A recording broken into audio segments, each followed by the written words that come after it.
Hello friends, मेरे YouTube channel में आप सभी का स्वागत है।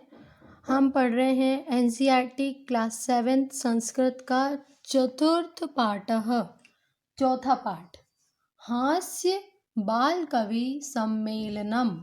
मतलब हास्य मतलब हंसना, बाल मतलब बच्चे, कवि मतलब कि यहाँ पे बाल कवि मतलब छोटे छोटे बच्चों का क्या हो रहा है यहाँ कवि सम्मेलनम सम्मेलन, हास्य बाल कवि सम्मेलन हो रहा है।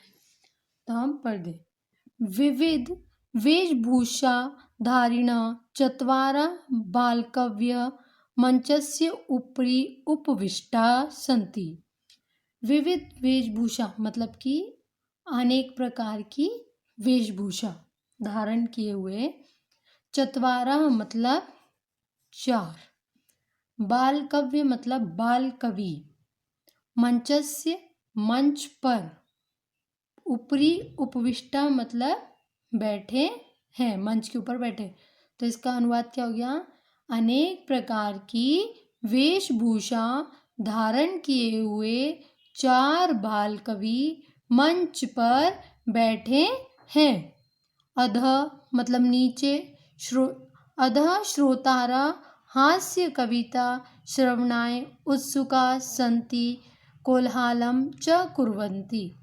अधः मतलब नीचे, श्रोता मतलब श्रोता लोग जो सुन रहे हैं, हास्य कविता श्रवणाय मतलब हास्य कविताओं को सुनने के लिए क्या है? उत्सुका उत्सुक है, कोलाहलम च कुर्वन्ति और शोर मचा रहे हैं। नीचे श्रोता लोग हास्य कविताओं को सुनने के लिए बहुत ज़्यादा उत्सुक है और शोर मचा रहे हैं।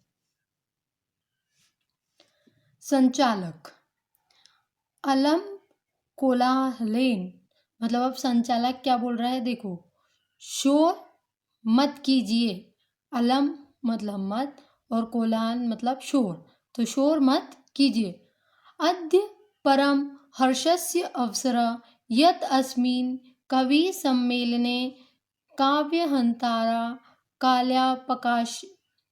काल्यापकाश्च भारतस्य हास्य विसुंधरा समागता सन्ति। मतलब कि देखो अब इसमें क्या बोल रहा है? अद्य परम मतलब कि अद्य मतलब आज, परम हर्षस्य अवसर मतलब बहुत ही हर्ष का विषय है। क्या है?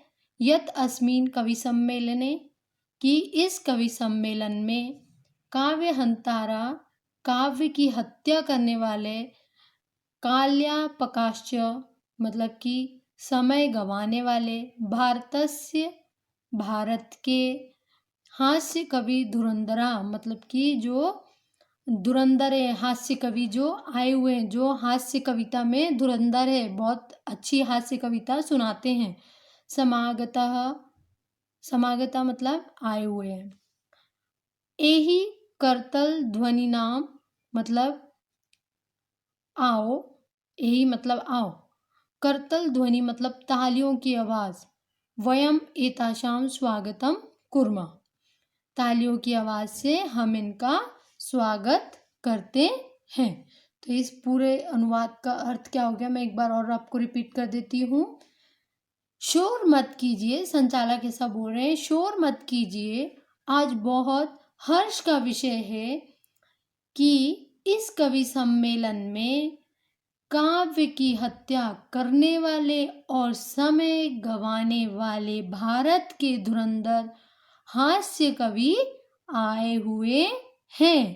आओ तालियों की आवाज से हम इनका स्वागत करते हैं। हम कोई भी प्रोग्राम में जाते हैं, प्रोग्राम शुरू होने से पहले वो हमें बोलते हैं कि करतल ध्वनि से हम इनका स्वागत करते हैं, तालियां बजाते हैं जोर जोर से। अब है गजाधर मतलब कि अब ये कौन है? कौन बोल रहा है? अब गजाधर क्या बोल रहा है? सर्वेभ्यो अर्षिकेभ्यो नमो नमः। अब इसका मतलब देखो क्या हो रहा है। गजाधर क्या बोल रहा है? सभी अर्षिकों को, जो लोग आए हैं उनको वो बोलता है नमो नमः मतलब बार बार नमस्कार, सभी नागरिकों को या रसिकों को बार बार नमस्कार। प्रथमं तावद् अहम् आधुनिकं वैद्यम् उद्दिश्य स्वकीयं काव्यं श्राव्यामि। प्रथमम मतलब पहले, तावद् अहम पहले मैं, आधुनिकम वैद्यम आधुनिक डॉक्टर,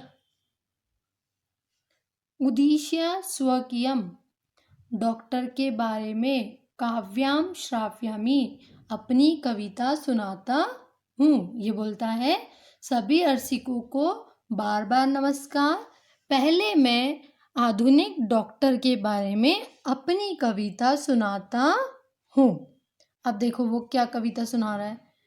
वैद्यराज नमस्तुभ्यं यमराज सहोदर, यमस्तु हरति प्राण वैद्य प्राण धनानि च। अब वो जैसी बोलता है सर्वे उच्चे हसंती। अब उसकी कविता देखो, इसमें क्या बोला गया है। वैद्यराज मतलब डॉक्टर,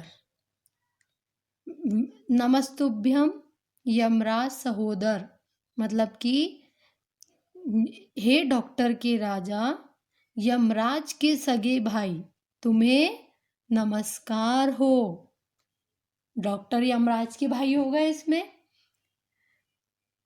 यमस्तु हरति प्राण वैद्य प्राणानाम धनानि च। यमराज तो सिर्फ प्राणों का अपहरण करता है, परंतु वैद्य तो प्राणों और धन दोनों का हरण करता है। सर्वे उच्चे हसंती, सब जोर से हंसते हैं। भाई यदि हम डॉक्टर के पास जाते हैं तो वो, यदि इंसान बच गया तो ठीक है, मरीज, यदि मरीज को कुछ हो गया, यदि मरीज मर जाता है तो वो मतलब कि इसमें यही बोला गया है कि वो प्राण भी ले लेता है डॉक्टर हमारे, और हमसे धन भी ले लेता है, धन लेके हमारे प्राण चले जाते हैं। कालांतक, अरे वैद्यास्तु सर्वत्र परंतु न ते मादृशा कुशला जनसंख्या निवारणे ममापि काव्याम इदम शृण्वन्तु भवन्तः। अब देखो कालांतक क्या बोलते हैं। अरे वैद्यस्तु मतलब कि अरे डॉक्टर, सर्वत्र परंतु न ते, डॉक्टर तो सब जगह होते हैं, परंतु न ते मृदशा कुशला जनसंख्या निवारणे, परंतु जनसंख्या निवारण में मेरे समान कुशल नहीं होते। ममापि काव्यम इति श्रवन्तुम भवन्त। अब बोलता है आप मेरी कविता भी सुनिए। अब कविता सुनते हैं। चित्तां प्रज्वलितां दृष्ट्वा वैद्यो विस्मय मागता, नाहं गतो न मे भ्राता कस्येदं हस्य लाघवम्। अब देखो इसका मतलब क्या होता है। चिता प्रज्वलितम मतलब कि जलती चिता को देखकर, वैद्यो विस्मयगता मतलब वैद्य हैरानी में पड़ गया, ना हम गतो न मैं भ्राता, ना मैं गया ना मेरा भाई, ना मैं गया ना मेरा भाई गया, कस्येदम हस्य लाघवम किसके हाथ की सफाई, न मैं गया न मेरा भाई गया, ये किसके हाथ की सफाई। फिर सब हंसने लगते हैं भाई। अब क्या है ये देखो आगे। तुंदिला, अब कौन बोल रहा है, तोंदू बोल रहा है, तुंदिलम, तुंदिल जो बोल रहा है। अब तुंदस्य ऊपरी हस्तम आवर्त्यन, वो अपनी तोंद के ऊपर हाथ फेरते हुए, तुंदिलो अहम भो, वो बोलता है अरे मैं तोंदू हूँ, ममापि इदम काव्याम श्रूयताम जीवने धार्यता च, मेरा भी यह काव्य सुनिए और जीवन में अपनाइए। अब उसका काव्य भी सुन लो, किसका, तुंदिला का। परान्नम प्राप्य दुर्बुद्धे, मतलब इसका मतलब क्या हुआ बताओ, क्या होना चाहिए इसका मतलब। माँ शरीरे दया कुरु परान्नाम दुर्लभम लोके शरीराणि पुनः पुनः। परायण, परान्नम मतलब, परा मतलब पराया, अन्नम मतलब भोजनम, भोजन। तो पराया भोजन पाकर, प्राप्य मतलब पाकर, दुर्बुद्धे माँ शरीरे दया कुरु। पराया भोजन पाकर शरीर पर दया मत कर। परान्नम दुर्लभम लोके शरीराणि पुनः पुनः। संसार में पराया भोजन कठिनाई से मिलने वाली वस्तु है। शरीर तो बार बार मिलते रहते हैं। सर्वे पुनः अट्टहासम कुर्वन्ति, फिर सभी जोर से हंसते हैं। चरवाकः। अब देखो चरवाक क्या बोलता है? आम आम मतलब हाँ हाँ। शरीरस्य पोषणम सर्वथा उचितमेव। शरीर का पोषण सदा सब तरह उचित ही है। यदि धनम नास्ति, यदि धन नहीं है, तदा ऋणम कृत्वापि पौष्टिका पदार्थ एव भोक्तव्य। तब ऋण लेकर भी पुष्टि देने वाला पदार्थ ही भोगने योग्य है। तथा कथयति चरवाकः कवि, इसलिए कवि चरवाक कहता है, या जजीवेत सुखम जीवेत ऋणम कृत्वा घृतम पिबेत। मतलब क्या कहता है वो चार्वाक कवि? जब तक जियो सुख से जियो, उधार लो घी पियो। क्या कहता है? जब तक जियो सुख से जियो, उधार लो घी पियो। घृतम मतलब क्या होता है? घी। पिबेत मतलब पीना। क्या हो गया? जब तक जियो सुख से जियो, उधार लो घी पियो।